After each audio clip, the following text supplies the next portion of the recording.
Hello बच्चों, कैसे हैं आप लोग? तो बच्चों, आइए हम लोग देखते हैं जो आपका बीएससी 6 सेमेस्टर है ना, आपके जूलॉजी का 2 पेपर होगा, ये तो आपको पता ही होगा 2 पेपर होगा। तो जो पहला पेपर है, उस पेपर का नाम है आपका इवोल्यूशनरी एंड डेवलपमेंटल बायोलॉजी। ठीक है, इस पेपर का नाम है इवोल्यूशनरी एंड डेवलपमेंटल बायोलॉजी। तो बच्चा, हम लोग आज इसका सिलेबस शुरू करेंगे ना, पहले टॉपिक के बारे में पढ़ेंगे। उसके पहले हम आपको थोड़ा-सा एक बार सिलेबस के बारे में बता देते हैं ना, कि इस पेपर में आपको क्या-क्या पढ़ना है। ठीक है बच्चा? तो देखिए, जो पहला पेपर है उसका आपको पता है, ये प्रत्येक पेपर में 8 यूनिट है। तो पहला यूनिट जो है उसमें आपको पढ़ना है थियरीज ऑफ इवोल्यूशन। क्या पढ़ना है बच्चा? Theories of evolution. Theories of evolution में आपको पहला जो टॉपिक है ओरिजिन ऑफ लाइफ। क्या पढ़ना है बच्चा? ओरिजिन ऑफ लाइफ के बारे में आपको पढ़ना है। फिर आपको historical review of evolutionary concept, जैसे कि लामार्किज्म क्या है, डार्विन का हाइपोथेसिस क्या है। डार्विन में आपको नेचुरल सिलेक्शन पढ़ना है, उसके बाद सेक्सुअल सिलेक्शन और आर्टिफिशियल सिलेक्शन। आपको इसमें देखना है डार्विन का क्या कॉन्सेप्ट था इवोल्यूशन में, लैमार्क का क्या था। दो लोगों के बारे में आपको डिटेल में यहाँ पढ़ना है।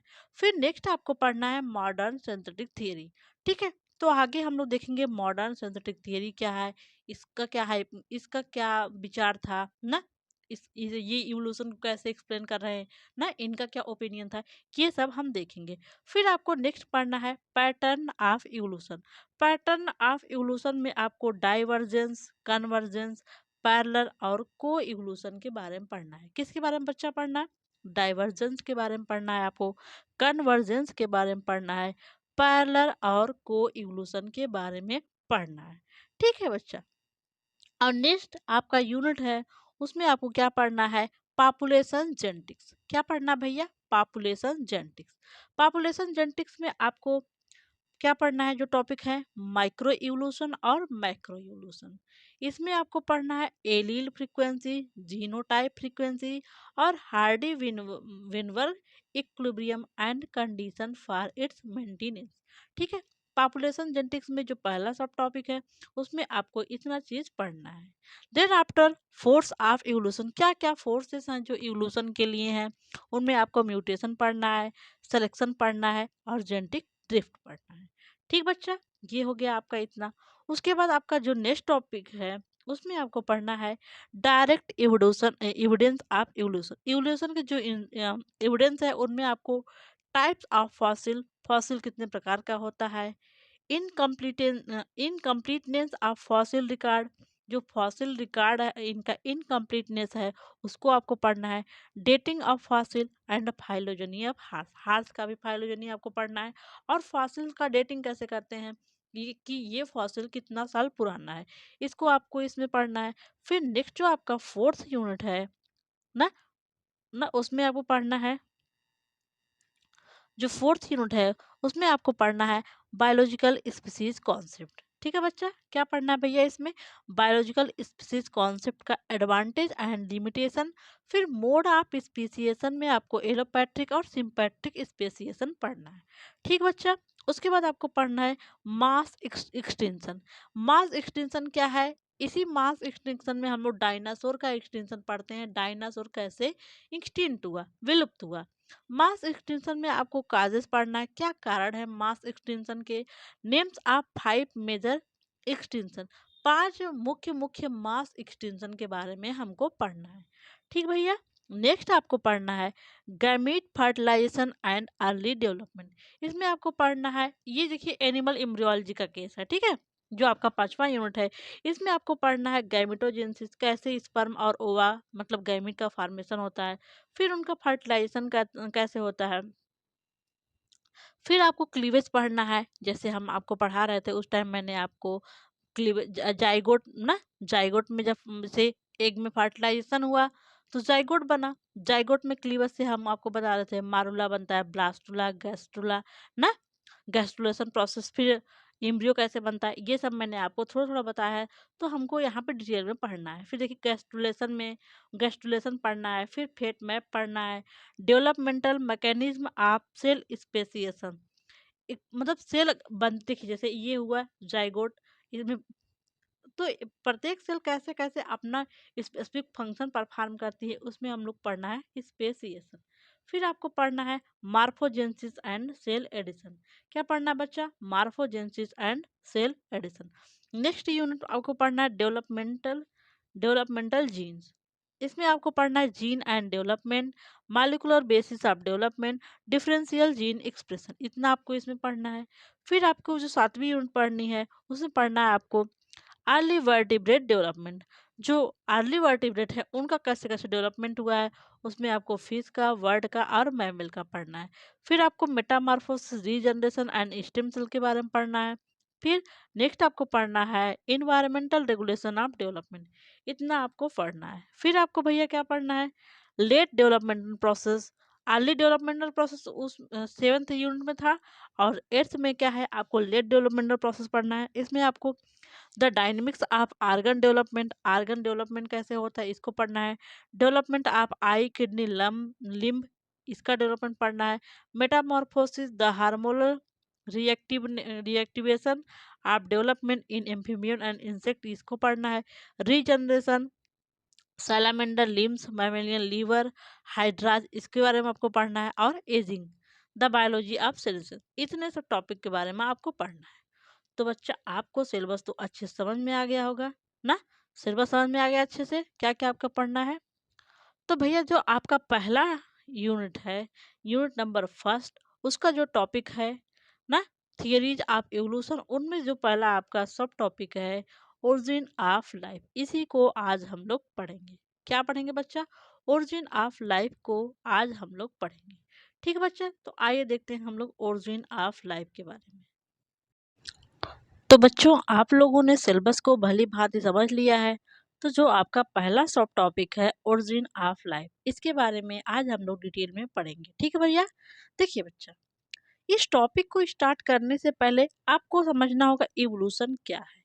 तो सबसे पहले हमने आपको इवोल्यूशन क्या है इसको समझाने की कोशिश किया है। ठीक है? तो इवोल्यूशन क्या है, आप लोगों ने प्रीवियस क्लासेस वगैरह इंटर वगैरह में थोड़ा बहुत तो जरूर पढ़ा होगा इवोल्यूशन के बारे में। ठीक है? बॉटनी में आपने पैलियो बॉटनी ही पढ़ा भी होगा। ठीक है? तो आइए हम लोग सबसे पहले देखते हैं इवोल्यूशन की डिफिनेशन क्या है। तो देखिए, स्टडी करना किसका करना है? Of history of life. हमको लाइफ की हिस्ट्री के बारे में पढ़ना है ना, लाइफ की हिस्ट्री के बारे में पढ़ना है कि लाइफ कैसे अर्थ पे इवॉल्व हुई, अर्थ कैसे बना, यूनिवर्स में अर्थ कैसे बना, यूनिवर्स कैसे बना, और उस पे लाइफ कैसे आई, इसका हम लोग को पढ़ना इवोल्यूशन में। इन सब का हमको पढ़ना होता है। तो डिफिनीशन क्या कहती है? Study of history of life form, life form की हिस्ट्री के बारे में हमको पढ़ना है। That is change in flora and fauna that have occurred over million of year on अर्थ। यह सिंपल से डिफिनीशन है और अपने आप में पूरी बात को बता रही है। ये डिफिनीशन क्या बता रहा है कि study of history of life form, मतलब लाइफ के रूप का हम लोग को, लाइफ के परिवर्तन को हम लोग को इवोल्यूशन में पढ़ना होता है ना। जैसे जैसे आप आगे बढ़ेंगे, आपने देखा होगा पिछले लास्ट सेमेस्टर में आप लोगों ने कैसे कैसे क्रम वाइज में आप लोगों ने पहले बैक्टीरिया पढ़ा होगा, बॉटनी का केस ले लेते हैं, बैक्टीरिया पढ़ा होगा। फिर आप लोगों ने फंजाई, पहले वायरस तो आप लोगों ने पढ़ा, फिर बैक्टीरिया पढ़ा। वायरस से थोड़ा कॉम्प्लिकेटेड है बैक्टीरिया, और बैक्टीरिया से धीरे धीरे कॉम्प्लेक्सिटी बढ़ती जाएगी। आप जब एल्गी पढ़ेंगे, फंजाई पढ़ेंगे, वो लोग और कॉम्प्लेक्स है ना, ब्रायोफाइट पढ़ेंगे और कॉम्प्लेक्सिटी बढ़ती जा रही कि नहीं। फिर टेडोफाइट पढ़ेंगे, वो लोग और कॉम्प्लेक्स हैं। जिम्नो पढ़ेंगे और एनजीओ एकदम कॉम्प्लेक्स है ना। ऐसे ही अगर हम लोग अपने जूलॉजी का केस ले लें, तो आपको हमने पहले सबसे पहले क्या पढ़ाया था? पोरीफेरा। उसके भी पहले आपने देखा था प्रोटोजोआ पढ़ा था, जो कि प्रोटिस्टा का मेंबर है। आपने प्रोटोजोआ देखा ना, वो यूकैरियोटिक यूनिसेलुलर थे कि नहीं? आपको याद होगा प्रीवियस लेक्चर हमने आपको पढ़ाया है, उसमें हमने आपको यूग्लिना के बारे में बताया था कि नहीं ना, पैरामीशियम के बारे में बताया था। फिर आपको हम लोगों ने, हमने आपके साथ मिल के पढ़ा, क्या पढ़ा था हम लोगों ने? पोरीफेरा का के बारे में पढ़ा ना। हमने आपको जनरल इंट्रोडक्शन भी बताया था ना, याद है सब बातें ना। फिर आपने सिलेंड्रेटा के बारे में पढ़ा, धीरे धीरे आपने देखा कॉम्प्लेक्सिटी बढ़ती जा रही थी, बढ़ रही थी कि नहीं। तो कैसे एक बैक्टीरिया का ओरिजिन हुआ, आगे हम आपको दिखाएंगे। सबसे पहले बैक्टीरिया का ओरिजिन हुआ ना, उससे कैसे एक ह्यूमन का डेवलपमेंट हुआ, वही आपको पढ़ना है। प्लांट का केस ले ले, बैक्टीरिया है, बैक्टीरिया से कैसे एंजियोस्पर्म प्लांट का डेवलपमेंट हुआ। पहले इसको हटा देते हैं तब आपको समझ में। बैक्टीरिया एक प्रोकैरियोट था, इसके पास न्यूक्लियस भी नहीं था, ओनली डीएनए था, साइटोप्लाज्म था कि नहीं ना। इससे कैसे एक ह्यूमन का डेवलपमेंट हो गया और एक विशालकाय प्लांट का डेवलपमेंट हुआ ना। तो कैसे अर्थ पे इनका डेवलपमेंट हुआ ना, ये सब का इवोल्यूशन में हमको पढ़ना है ना। इन सब चीजों का इवोल्यूशन में पढ़ना है। देखिए, किसी ने देखा तो नहीं है, बस सबका हम लोग को ओपिनियन पढ़ना है, किसका थॉट क्या है। कोई आया डार्विन क्या कह रहे हैं, लैमार्क क्या कह रहे हैं ना। और बहुत लोग बताएंगे कि भैया सबसे पहले देखिए, पहले आपको एक ओवरव्यू मैं बताना चाहती हूँ, उसके पहले आपको डिफिनीशन समझ लीजिए। पहले आप डिफिनीशन समझ लीजिए। देखिए, इवोल्यूशन क्या है? Study of history of life form, मतलब जीवन के रूप। कैसे बैक्टीरिया आया, बैक्टीरिया से कैसे फंजाई आया, फंजाई से कैसे एल्गी आया। ये प्लांट का केस है, हम अपना जूलॉजी वाला केस लेंगे ना। बैक्टीरिया, फिर एक प्रोटोजोआ बना, ये प्रोकैरियोट था, ये यूनिसेलुलर यूकैरियोट। ठीक है, कैसे प्रोटोजोआ बना। फिर पोरीफेरा, जिसको हम स्पंज कह रहे थे, उनकी बॉडी एक यूनिसेल मतलब ढेर सारे सेल थे, मल्टी सेलुलर था, लेकिन वहां पे टिश्यू का फॉर्मेशन नहीं हुआ था। फिर कैसे सिलेंटेटा के मेंबर बने, हाइड्रा वगैरह ना। फिर कैसे निमेटोडा बना, कैसे कैसे आगे प्लेटीहेल्मिन्थेस आया, एलिनिडा आया, आर्थ्रोपोडा आया, मोलस्का आया, इकाइनडर्मेटा आया, फिर कार्डेटा। फिर उसमें से रेप्टाइल, वर्ड्स, मैमल कैसे डेवलपमेंट हुआ ना। इन सब का कैसे कैसे डेवलपमेंट अर्थ पे हुआ है, कैसे इतनी कॉम्प्लेक्सिटी आ गई ह्यूमन के अंदर, इन सब का कैसे कैसे ये चेंजेस हुआ है, उसी का स्टडी इवोल्यूशन में देखा जाएगा। ठीक है, तो इन किस में चेंजेस पढ़ना है हमको, फ्लोरा और फना। इवोल्यूशन में ऐसा नहीं है कि बस प्लांट के बारे में अध्ययन होगा या फिर एनिमल के बारे में, इसमें दोनों का सम्मिलित रूप से अध्ययन किया जाता है। चाहे वो फ्लोरा मतलब प्लांट होता है, फना मतलब एनिमल होता है। तो प्लांट और एनिमल में कैसे कैसे चेंजेस होता है, इसका हम लोगों को इवोल्यूशन में अध्ययन करना होता है। ठीक है, ओके बच्चा। तो आप लोगों ने सिंपल डिफिनीशन देख लिया क्या है। Study of history of life form that is change in flora and fauna that have occurred million of year on earth. ये सब लाखों वर्ष पहले पृथ्वी पर हो चुके हैं ना। जो जो चेंजेस हुए हैं, कैसे कैसे ये सब इवॉल्व हुए, इसी का इवोल्यूशन में हम लोगों को अध्ययन करना होता है। ठीक बच्चा, आप कहेंगे मैम बस डिफिनीशन में इतना टाइम लगा दी ना, काफ़ी टाइम होगा, 6 मिनट हो गया। लेकिन आपको, आप पहले पहली बार ये टॉपिक पढ़ रहे होंगे या फिर प्रीवियस आपने कभी पढ़ा होगा, उससे पहले आपको एक बार आपके माइंड में ये सब बातें आनी जरूरी है। तो देखिए, जो वर्ड इवोल्यूशन है उसका मेन मतलब क्या होता है। वर्ड जो इवोल्यूशन है इसका मतलब होता है अनफोल्ड या अनरोल, या फिर क्या है, reveal hidden potentiality, potential potentiality ना। जो भी हिडन पोटेंशियल क्षमताएं हैं प्रीवियस मतलब पुराने समय में मिलियंस या मतलब बिलियंस ऑफ ईयर ईगो अर्थ पे जो हो गया है, उन्हीं को हम लोग को अनफोल्ड या रिवील करना है, बताना है ना। इवोल्यूशन में इसको बताना है। ठीक है बच्चा, तो ये इसका मीनिंग है। एक सिंपल इवोल्यूशन का डिफिनीशन क्या है, एक सिंपल सा इवोल्यूशन का डिफिनीशन देखिए। Simple definition of evolution is an orderly change from one condition to another condition. एक बैक्टीरिया वाले कंडीशन से कैसे एक कॉम्प्लेक्स एनिमल बन गया, ये सब आपको इवोल्यूशन में देखना है। कैसे इनमें चेंजेस हुआ, क्या क्या परिवर्तन हुए, उस टाइम अर्थ की क्या कंडीशन थी ना। आज सब लोग बोलते हैं पृथ्वी पहले आग का धधकता हुआ गोला था, आग का गोला था। ये पृथ्वी कैसे कूल डाउन हुई ना, कैसे कूल डाउन हुई, कैसे यहाँ पे लाइफ आया, इन सब का इवोल्यूशन में आपको डिटेल में स्टडी करना है।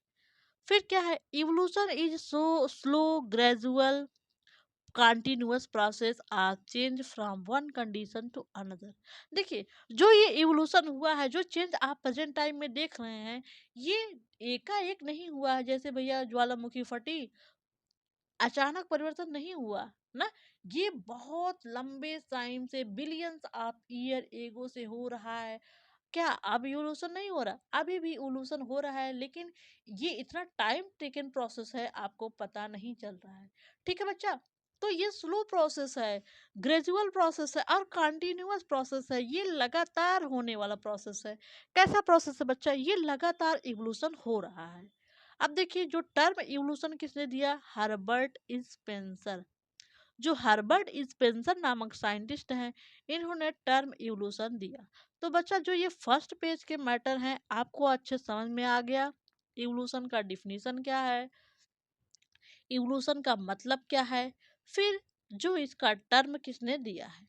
ठीक है बच्चा, ये सब तो जनरल इंट्रोडक्शन है, आप में पूछा नहीं जाएगा। आप में बस पूछा जाएगा ओरिजिन ऑफ लाइफ को डिटेल में आप स्टडी करिए, या फिर आपको लैमार्क के बारे में, डार्विन के बारे में पूछ देगा।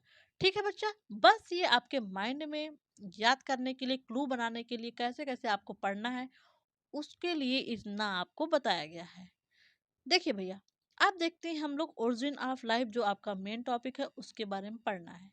देखिए, ओरिजिन ऑफ लाइफ को पढ़ने से पहले हमको देखना है ओरिजिन ऑफ यूनिवर्स। इस यूनिवर्स का में यूनिवर्स का कैसे ओरिजिन हुआ, सन का, जो डिफरेंट टाइप के ग्रह हैं, इनका कैसे ओरिजिन हुआ, स्टार्स का ओरिजिन कैसे हुआ ना। फिर जब यूनिवर्स बना, तो उसमें अर्थ कैसे बना, अर्थ की ओरिजिन देखेंगे। फिर इस अर्थ पे हम लोग लाइफ की ओरिजिन कैसे देखेंगे, लाइफ कैसे ओरिजिनेट हुआ अर्थ पे। ठीक है, तो ओरिजिन ऑफ लाइफ में हम लोग पहले देखेंगे ओरिजिन ऑफ यूनिवर्स। यूनिवर्स कैसे, इस ब्रह्मांड का ओरिजिन कैसे हुआ ना। ब्रह्मांड की ओरिजिन हो गई, उस ब्रह्मांड में अर्थ की ओरिजिन कैसे हुई, उस अर्थ पे लाइफ कैसे आया ना। सही है ना, सब बातें मिल रही नहीं। सबसे पहले अगर हम लोग लाइफ देख लेंगे, तो हम लोग कैसे समझ पाएंगे यूनिवर्स की ओरिजिन कैसे हुई, और अर्थ की ओरिजिन कैसे हुई, और अर्थ पे लाइफ कैसे आए। ये सब हमको क्रम से क्रम वाइज देखना है। ठीक है बच्चा ना। तो देखिए, ओरिजिन ऑफ यूनिवर्स में पहले देखिए आप लोग, पहला जो आपको देखना है origin of universe. Origin of universe को माना जाता है लगभग ये 20 बिलियन ईयर एगो। तो यूनिवर्स की ओरिजिन कब हुई? लगभग 20 बिलियन ईयर एगो। बहुत टाइम पहले हुआ ना। 20 बिलियन, जो हम BYA लिख रहे हैं, इसका आप लोग मतलब समझ लीजिएगा, बिलियन ईयर एगो ना बच्चा। BYA, अगर मैं MYA लिख रही हूँ, तो मिलियन ईयर एगो। मिलियन में 10⁻6 मतलब 10 लाख होता है, 10⁻6 या फिर 10 लाख होता है ना। 1 मिलियन, 1 बिलियन बराबर 100 मिलियन। ठीक है बच्चा। तो यूनिवर्स की ओरिजिन लगभग, आज से देखिए, ये लगभग की बात हो रही है, 20 बिलियन ईयर एगो हुआ है। कोई था उस टाइम? उस टाइम कोई नहीं था। यूनिवर्स की ओरिजिन लगभग 20 बिलियन ईयर एगो हुआ है। Most acceptable expectable theory for origin of universe is big bang theory. तो देखिए, यूनिवर्स की ओरिजिन को बताने के लिए जो सबसे स्वीकार की हुई थियरी है, एक्सेप्टेबल थियरी है, वो है बिग बैंग थियरी। कौन है बच्चा? Big bang theory. एक आप लोगों ने हनी सिंह का गाना सुना होगा, तेरी मेरी स्टोरी, बिग बैंग थियरी। ठीक है बच्चा, उससे आप लोग याद कर लीजिए, ये आपको ट्रिक मैंने बता दिया। तो यूनिवर्स की ओरिजिन, ये जो थियरी बताया गया है, जो सबसे ज्यादा एक्सेप्टेबल थियरी है, सॉरी, वो है बिग बैंग थियरी। इस थियरी को बिग बैंग थियरी, या फिर थर्मो न्यूक्लियर थियरी, या फिर एक्सप्लोजन थियरी, मोटी मोटा हम आपको इस थियरी का की कॉन्सेप्ट बता दे रहे हैं।